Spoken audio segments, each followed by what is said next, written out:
আজকে মরলে কালকে দুই দিন, পরের দিন কেউ কাঁদবে না।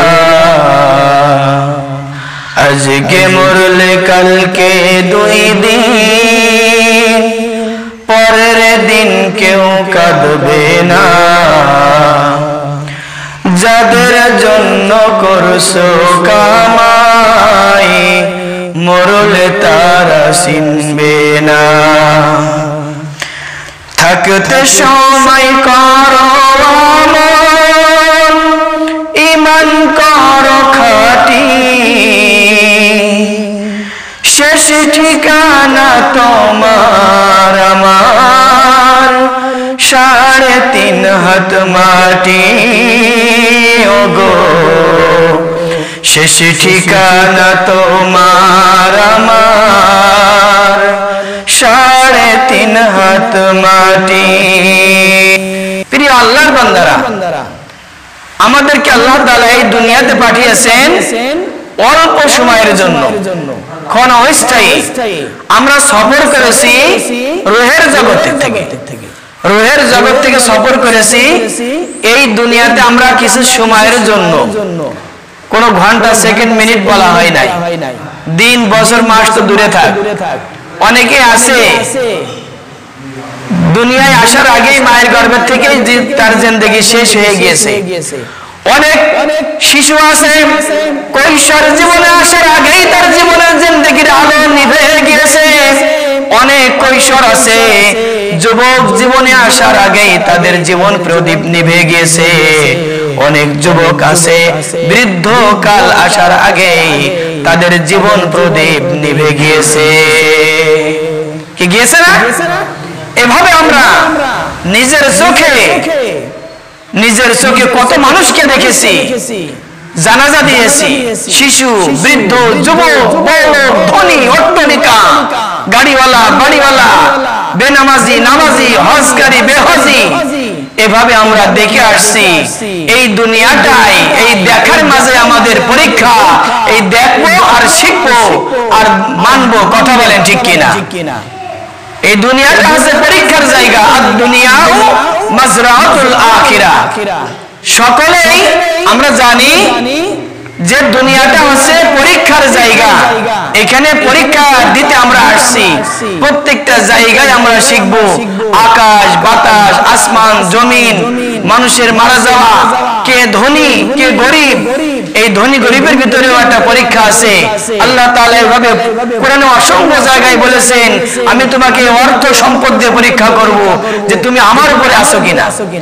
একটা গরিব মানুষ সে কিন্তু একটা ধনীর থেকে বেশি আল্লাহকে স্মরণ করে। কথা বলেন ঠিক কিনা? কারণ সে সবসময় কষ্টের ভিতরে থাকে। আর কষ্টের ভিতরে থাকলে বেশি বেশি স্মরণ করা হয় কাকে? আল্লাহ তাআলাকে। আর যে ধনী, এসি রুম, এসি গাড়ি, টাকার অভাব নেই, পয়সার অভাব নেই, 3 বেলায় পোলাও, গরু মাংস ইত্যাদি দিয়ে খাওয়া দাওয়া, সে কিন্তু ওই অট্টালিকার পরে থাকা অবস্থায় টাকা পয়সা হিসাব করতে করতে অত স্মরণ করতে আল্লাহ তাআলাকে পারেন না। এই টাকা পয়সায় এজন্য আল্লাহ তাআলা বলেন, ওয়ালানাবলুওয়ান্নাকুম বিশাইইন মিনাল খাউফি ওয়াল জু'। আমি মানুষকে অর্থ দিয়ে পরীক্ষা করব, আমি মানুষকে গরিব বানিয়ে পরীক্ষা করব, আমি মানুষকে রোগ দিয়ে পরীক্ষা করব, আমি মানুষকে মালের ক্ষতি, জানের ক্ষতি, বিভিন্ন বিপদ আপদ দিয়ে পরীক্ষা করব। যারা সেই পরীক্ষায় পাস করবে, যারা এই পরীক্ষার ভিতরে আমি আল্লাহ তাআলার পথ থেকে দূরে যাবে না, যারা দিনের দাওয়াতের সাথে লেগে থাকবে, যাদেরকে আমি রোগ দিয়েছি তারপরেও তারা আমার কোন ইবাদত ছাড়ে নাই, যাদেরকে আমি লক্ষ লক্ষ টাকা দিয়েছি, হঠাৎ তার টাকাকে নিঃস্ব করে দিয়েছি, তারপরেও তারা আমার হুকুম থেকে দূরে থাকে নাই, যাদেরকে আমি ভিক্ষুক বানিয়েছি, গরিব বানিয়েছি, তারাও আমাকে প্রত্যেকটা কাজে স্মরণ করেছে, আমার হুকুম আহকাম মেনে চলেছে, এবং বিভিন্ন বিপদ আপদে বালা মুসিবতে যারা আমাকে স্মরণ করেছে আর বলেছে ইন্নাল্লাহা মা'আস সাবিরিন। আল্লাহ তাআলা বলেন যারা এভাবে আমার ইবাদত করেছে, আমি আল্লাহ তাআলা বলছি ইন্নাল্লাহ, নিশ্চয় আল্লাহ, নিশ্চয় আল্লাহ মা'আস সাবিরিন, আল্লাহ তাআলা ধৈর্যশীলদের সাথে আছেন, যারা বিপদে আপদে সমস্ত কাজে আল্লাহ তাআলার পথে ধৈর্য ধারণ করে। বলেন সুবহানাল্লাহ। আমরা কি ধৈর্য ধরবো ইনশাআল্লাহ? যত বিপদ আসুক, যত আপদ আসুক, সাংসারিক কষ্ট, পারিবারিক কষ্ট, অর্থনৈতিক কষ্ট, রোগ, বিপদ আপদ বালা মুসিবত যা আছে, এরই ভিতরে যারা সবর করবে, ধৈর্য ধারণ করবে, আল্লাহ তাআলা তাদের সাথে আছেন, তাদের সাথে থাকবেন আর তাদেরকে নেবেন জান্নাতুল ফেরদাউস। বলেন সুবহানাল্লাহ। এটা আমার কথা না, কোরআনের কথা। আল্লাহ তাআলা সূরাতুল বাকারার 2 নম্বর পারার 2 নম্বর সূরায় আল্লাহ তাআলা বলছেন এই কথাটা।